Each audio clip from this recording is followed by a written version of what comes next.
अस्सलाम वालेकुम, welcome to easy cooking. आज मैं आपके साथ बहुत ही क्रिस्पी टेस्टी यमी से प्याज के पकौड़ों की रेसिपी को शेयर करने वाली हूँ।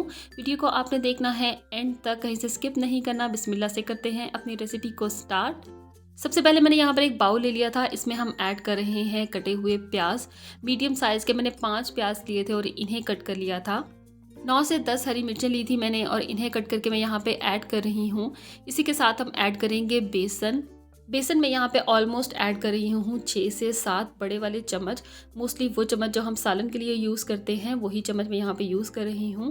बेसन की क्वालिटी जो है वो आपकी बहुत अच्छी होनी चाहिए पकौड़ों के लिए। इससे बहुत ही क्रिस्पी, बहुत ही सॉफ्ट बन के आपके पकौड़े तैयार होते हैं।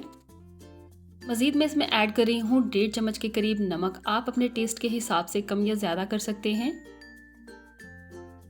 लाल मिर्चों का पाउडर ऐड करेंगे ऑलमोस्ट 1.5 चम्मच। सेम क्वांटिटी में हम ऐड करेंगे, आप इसे भी अपने टेस्ट के हिसाब से कम या ज़्यादा कर सकते हैं। धनिया पाउडर ऐड करेंगे 1.5 चम्मच। इससे बहुत ज़बरदस्ती खुशबू हमारे पकौड़ों में ऐड हो जाती है। कसूरी मेथी ऐड करेंगे 1 चम्मच के करीब, इस तरीके से मसल कर। एंड में हम ऐड करेंगे थोड़ा सा फ्रेश कोरिएंडर, जिससे खूबसूरती हमारे पकौड़ों में और भी ज़्यादा बढ़ जाएगी। पानी लेंगे और अपना बैटर तैयार कर लेंगे पकौड़ों का। थोड़ा थोड़ा सा आपने पानी ऐड करना है, बहुत ज़्यादा एकदम से ऐड नहीं करना।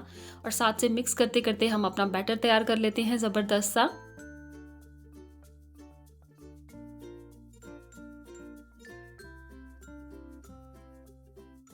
एक चीज़ का आपने ख़ास ख्याल रखना है, पकौड़ों का बैटर ना तो आपका बहुत ज़्यादा सॉफ्ट होना चाहिए, ना बहुत ज़्यादा हार्ड होना चाहिए, नॉर्मल होना चाहिए।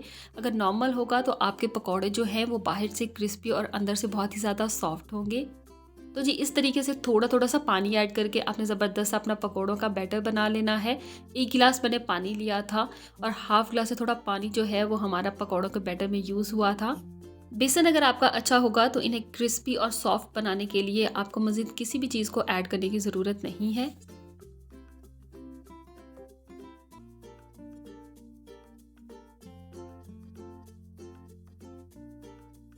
तो जी बैटर हमारा हो चुका है ज़बरदस्त सा रेडी। अब हम अपने गरम गरम से तेल में ऐड करेंगे पकौड़े इस तरीके से। ऑयल मैंने ऑलरेडी गर्म होने के लिए रख दिया था, ये बहुत ज़्यादा गर्म नहीं था, नॉर्मल फ्लेम पे हमने रखा था। इस तरीके से आपने पकौड़े ऐड करते जाना है। चाहे तो आप इसको जो है वो चम्मच की मदद से भी ऐड कर सकते हैं। हाथों की मदद से पकौड़ों की जो शेप है वो ज़्यादा अच्छी बनती है। थोड़ी थोड़ी सी स्पेस छोड़कर हम अपने तमाम जो हैं वो पकौड़े ऐड करते जाएंगे। फ्लेम जो है वो यहाँ पे मैंने मीडियम से थोड़ी कम रखी थी। हाई फ्लेम पे आपको कभी भी अपने पकौड़े नहीं बनाने चाहिए। हाई फ्लेम पे पकौड़े जो हैं वो बाहर से बहुत जल्दी से क्रिस्प हो जाते हैं, उन पे कलर आ जाता है, अंदर से वो बहुत अच्छे तरीके से कुक नहीं होते हैं, सॉफ्ट नहीं हुए होते हैं। इस तरीके से अगर आप अपने पकौड़े बनाएंगे तो बाहर से बहुत ही ज़बरदस्त से क्रिस्पी होंगे, अंदर से बहुत ही ज़बरदस्त से सॉफ्ट होंगे, फुली कुक होंगे। और जी आजकल के मौसम के हिसाब से पकौड़े तो हर किसी को पसंद होते हैं। सर्दियों की शामें हों, गरम गरम से पकौड़े हों, साथ में धनिया पुदीने की ठंडी सी चटनी हो तो मज़ा ही आ जाए।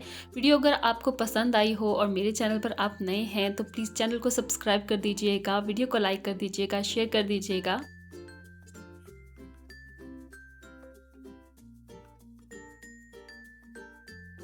तमाम के तमाम पकौड़े ऐड करने के बाद आपने इन्हें इसी तरीके से छोड़ देना है, हिलाना नहीं है। अगर फ़ौरन से हिला लें तो पकौड़े टूट जाते हैं। इस तरीके से जो है वो पकौड़ों की शेप बहुत अच्छी सी बनकर तैयार होगी।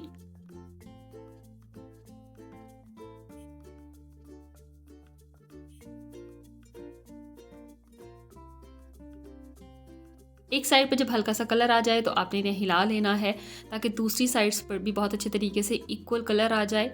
लाइट ब्राउन होने तक आप इन्हें पका लें और इसके बाद डिश आउट करें और इंजॉय करें।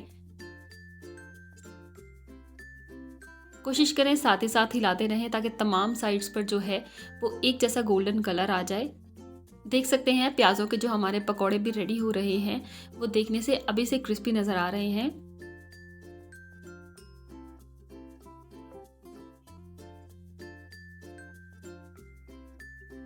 तो जी पकौड़े हमारे हो चुके हैं बहुत ज़बरदस्त से रेडी। ऑयल को अच्छे तरीके से स्ट्रेन कर लेंगे और डिश आउट करेंगे। इंजॉय करेंगे धनिया पुदीने की चटनी के साथ, इमली की चटनी के साथ। आप भी रेसिपी को देखिएगा, अपने घर पर ट्राई कीजिएगा, मेरे साथ शेयर कीजिएगा अपना एक्सपीरियंस।